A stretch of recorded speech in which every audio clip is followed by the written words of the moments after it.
तो RR Delhi 6 wholesale में आपका स्वागत है दोस्तों। मेरे पास आए हैं गुजरात से अंकल। कौन से डिस्ट्रिक्ट से आए हैं गुजरात से अंकल आप? तापी जिला तापी जिला से। छाते का माल लिया आपने? लिया।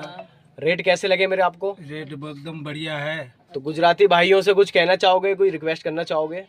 ગુજરાતી ભાઈઓને મારા તરફથી એટલું જ કહેવાનું છે, અહીંયા આવો તો પહેલાં ચહેરા પર રોનક જોવાનું, મોઢા પર હસતો ચહેરો જોવાનું, એના પર વિશ્વાસ થાય કે નહીં થાય તે જોવાનું. અને અહીંયા તો છતરપિંડી તો થાય જ છે, પણ તેના હિસાબે જરા આપણે આપણી રીતે સેફટીથી ચાલવાનું છે, માલ વ્યવસ્થિત લેવાનું. अभी आपने हिंदी में क्या बोला है, हिंदी में बताइए। गुजराती हमारी भाषा में बोल दिया। हाँ तो हिंदी में भी बोल दो ये चीज़ एक बार प्लीज। यही कि माल आपने हमने जो अभी तक जो बोला वो हमारी भाषा में गुजराती में बोला।